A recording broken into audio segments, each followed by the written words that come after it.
For thousands of years, the great tombs of Egypt have captivated our imagination.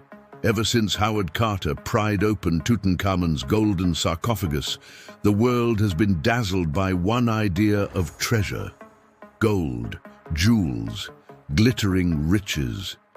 For a century, we've been told this was the ultimate prize, a story of power measured in precious metals. But what if that story is only half the truth? What if the most valuable things they left behind weren't meant for treasure hunters? What if the real wealth, the source of a power that held a civilization together for 3,000 years, was never melted in a furnace but was written on these ancient walls? What if the greatest treasures are secrets? We are in a new golden age of discovery. Tombs, just now being unearthed from the silent sands, are revealing a different kind of fortune.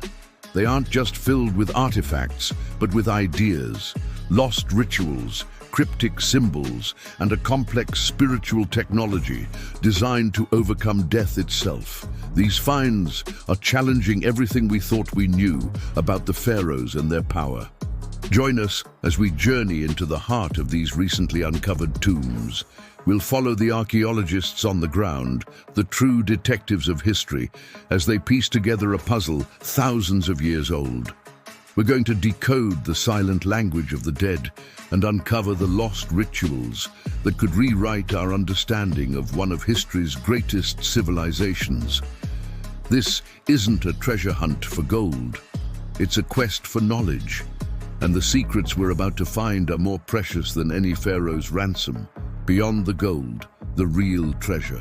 When we think of Egyptian archaeology, one discovery usually comes to mind: Tutankhamun's tomb. The sheer volume of gold and priceless objects created a powerful and maybe misleading story. It suggested a tomb's purpose was to be a gilded storehouse for the afterlife. The value of a find was measured by its sparkle, but this focus on material wealth has often overshadowed a much deeper purpose. The ancient Egyptians weren't just hoarding wealth. They were architects of eternity. Their entire society, their art, their religion, was focused on one monumental goal: a successful journey from this life to the next. The tombs weren't just burial places, they were complex machines, launch pads for a voyage into the infinite. The so-called treasures were just the tools for this epic trip. The real secret lay in the instructions. Imagine a technology so powerful it could reanimate the senses of the dead, a belief system so strong it gave an entire civilization a shared purpose for millennia. This was the pharaoh's true power. It wasn't just military might, it was a deep, spiritual authority. The pharaoh was the divine link between gods and mortals, the living embodiment of the god Horus. His main job was to maintain Ma'at, the cosmic principle of truth, justice, and order. And this wasn't just some abstract idea, it was the pharaoh's day job. He sustained the gods with rituals, and in turn, the gods kept the cosmos from falling into chaos. This divine kingship was the bedrock of Egyptian society. But this power wasn't just declared, it was built and reinforced through complex rituals and potent symbols.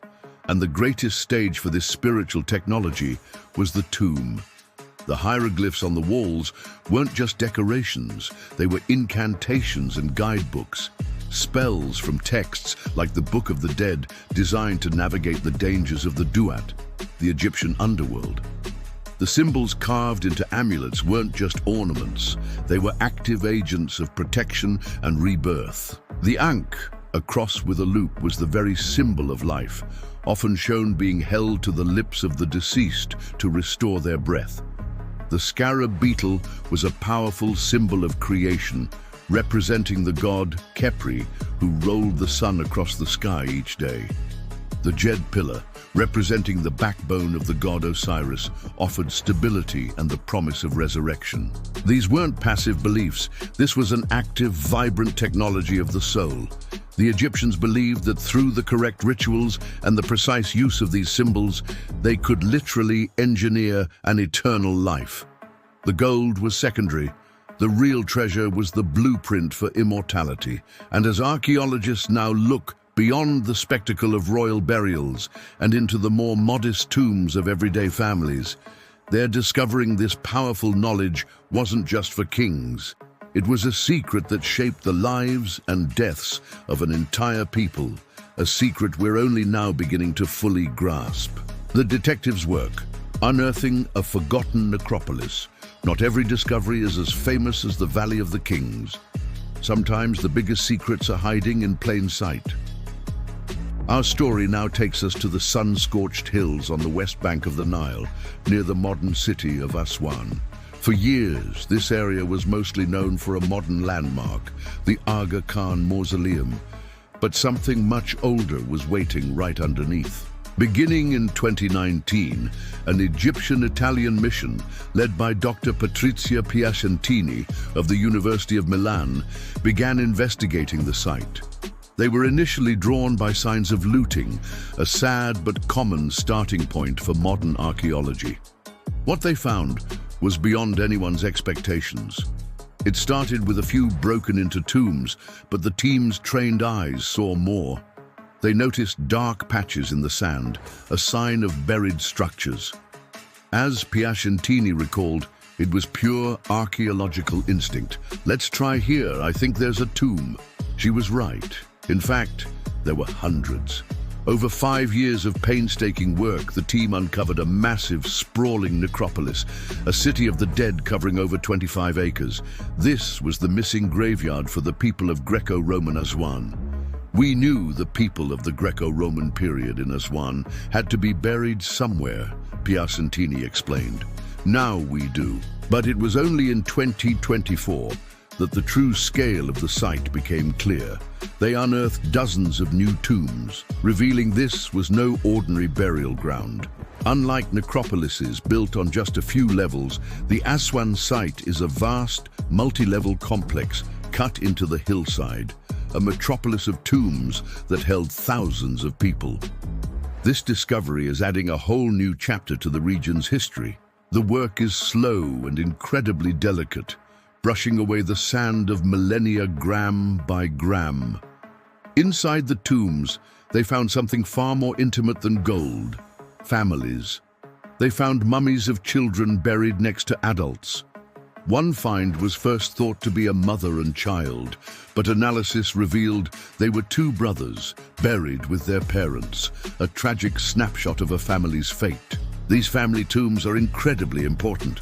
For so long, our view of Egyptian burial has been skewed by the pharaohs' extravagant tombs. But sites like this, and another major family tomb found near Luxor, are painting a richer picture. These tombs show the profound desire for eternal life, and its complex rituals weren't just for royalty. They reveal social structures and deep family bonds, showing how kinship formed the foundation of society. The artifacts here tell a different story than Tutankhamun's treasures. They're more personal: clay figurines, remnants of colored cartonnage that once covered the mummies, and simple offering tables.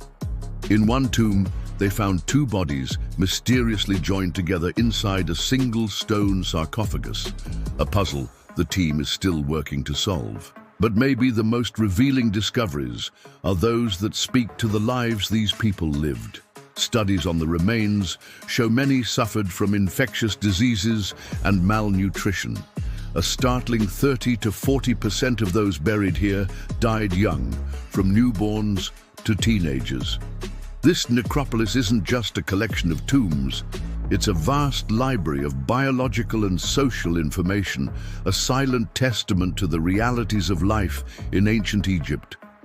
As archaeologists dig deeper into this hillside city of the dead, they are finding that the most profound secrets aren't about how the wealthy died, but about how everyone hoped to live forever. Decoding the walls, the language of the afterlife. When an archaeologist opens a tomb, they aren't just finding a room, they're opening a textbook for the soul, written in a complex, sacred language. For ancient Egyptians, the tomb was a vessel, and the hieroglyphs, symbols, and rituals were the engine that would launch the deceased into the next world.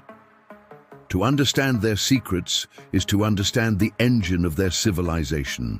At the heart of this spiritual technology was the belief that death was a transformation, not an end. The goal was to become an Ak, a reanimated spirit. To do this, a series of powerful rituals had to be performed, and none was more critical than the opening of the mouth ceremony. Documented from the Old Kingdom all the way to the Roman period, this ritual was the key to unlocking eternity. Its purpose was to symbolically awaken the senses of the mummy, allowing the spirit to once again see, hear, speak, and breathe. Imagine the scene at the tomb's entrance. A special priest, often in a leopard skin, would lead the ceremony. For a royal burial, this might be the pharaoh's own son, a powerful act confirming him as the heir. Using sacred tools, the priest would touch the mummy's mouth and eyes. One tool, the pesesh kef, was a forked blade also used to cut a newborn's umbilical cord, powerfully linking this ritual of rebirth to the act of birth. The ceremony often included sacred offerings, and in some cases a calf was sacrificed and its foreleg presented to the mummy, a symbol of renewed strength before a funeral feast that the new spirit could now enjoy. This ritual wasn't just symbolic. To the Egyptians, it was functional. It literally flipped the switch, turning a static body into a vessel for an eternal soul. But reanimation was only the first step. The journey through the underworld was dangerous, and the final destination depended on one last judgment: the weighing of the heart.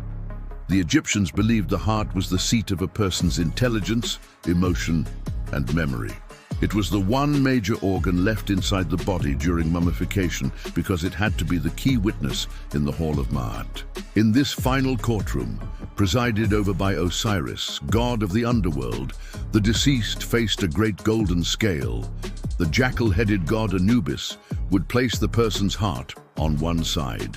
On the other, he would place a single feather from Ma'at, the goddess of truth and justice. The heart, which recorded every deed, was weighed against cosmic order itself. Before the weighing, the deceased had to make a negative confession, declaring their innocence of 42 sins to a panel of divine judges. The ibis-headed god Thoth, the divine scribe, stood ready to record the verdict. If the heart was lighter than the feather, the deceased was declared true of voice and welcomed into the field of reeds, a paradise much like the world they'd left. But if the heart was heavy with sin, the verdict was terrifying. The heart was devoured by a monstrous creature named Amit, part crocodile, part lion, part hippo. This wasn't a sentence to hell, but to total annihilation. The soul would be destroyed forever. To guard against this fate, the Egyptians used powerful magic. A special amulet, the heart scarab, was often placed over the mummy's heart. Inscribed on it was a spell, begging the heart not to testify against its owner when the moment of judgment came. It was one final magical insurance policy in the ultimate trial of a soul. This is the code that archaeologists are now deciphering. Every symbol, every line of text, is a piece of this intricate guide to achieving eternal life. Rewriting the narrative, what the secrets reveal. So what does all of this new information actually tell us?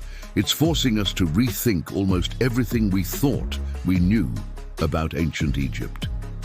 The old narrative of an all-powerful pharaoh and a faceless population of laborers is dissolving, replaced by a picture that's far more complex. We're now grasping the true depth of the pharaoh's spiritual role.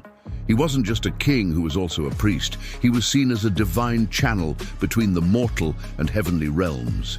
His authority came from his sacred duty to uphold Ma'at, the cosmic order. The rituals he performed were seen as essential cosmic maintenance, acts that literally kept the universe in balance. His power wasn't just political, it was supernatural. But just as we understand the pharaoh's immense spiritual power, the discovery of non-royal tombs is revealing a more nuanced social world. The discoveries at Aswan show burial areas for different classes, with the elite higher up the hillside. Yet even in modest tombs, we find the same fundamental beliefs, the same amulets and offering tables, showing that this intricate system wasn't just for the rich. Fascinating new research from a site in Nubia called Tombos is challenging the idea of how segregated these classes were. Analysis of skeletons buried in pyramid tombs there revealed something startling. Alongside the remains of elites were skeletons of individuals whose bones showed clear evidence of a life of hard labor. As the study's authors wrote, "We can no longer assume that individuals buried in grandiose tombs are the elite. Indeed, the hardest working members of the communities are associated with the most visible monuments." This shatters the simple image of a rigid society where classes never met, even in death. This emerging complexity also touches on the family and the role of women. The evidence from family tombs is fueling debate among scholars. While ancient Egypt was primarily a patrilineal society, women could achieve remarkable levels of freedom and power, becoming doctors and even rulers. Discoveries like the 2015 unearthing of a previously unknown queen's tomb, whose inscriptions call her both wife of the king and mother of the king, hint at powerful women whose stories have been lost to history. Even damaged tombs are rewriting the narrative. The tomb of the pharaoh Jedefre was meant to be one of the most beautiful pyramids, but today it's just a ruin.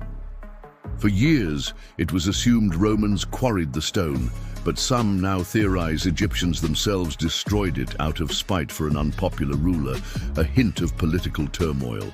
These fragments of history are invaluable. They are puzzle pieces that allow historians to reconstruct events and trace the evolution of beliefs. What these secrets are revealing is a civilization far more dynamic than we ever imagined, held together by a shared understanding of life, death, and the cosmos. A society that left its blueprints for us to find. We started by looking past the gold, searching for a different kind of treasure. What we've uncovered is not a secret hidden in one chamber, but a truth woven into the fabric of an entire culture. We've followed archaeologists as they brush away sand from forgotten cities of the dead, revealing not just kings, but families. We've seen the power of their rituals, like the opening of the mouth, a spiritual technology designed to reawaken the soul. We've stood in the Hall of Judgment and understood the hope and terror of the weighing of the heart, where a lifetime was measured against a feather. These secrets revealed that the pharaohs' true power was cosmic. They were the chief engineers of their people's immortality, but we've also learned this knowledge wasn't theirs alone. From the grandest pyramid to the humblest grave, the same fundamental hope was shared. That death was not an end, but a doorway. The treasures of Egypt, it turns out, aren't the artifacts, but the worldview they represent. The symbols, rituals, and preparations are all part of a powerful, unified belief system that gave meaning to life by defining a clear path through death. And the search is far from over. The tomb of Cleopatra, for instance, remains one of history's great unsolved mysteries, with recent discoveries of tunnels and artifacts fueling the ongoing hunt. Hidden chambers may still wait within the Great Pyramid. The sands of Egypt still hold their secrets, proving that the quest for knowledge is the one treasure hunt that is truly eternal.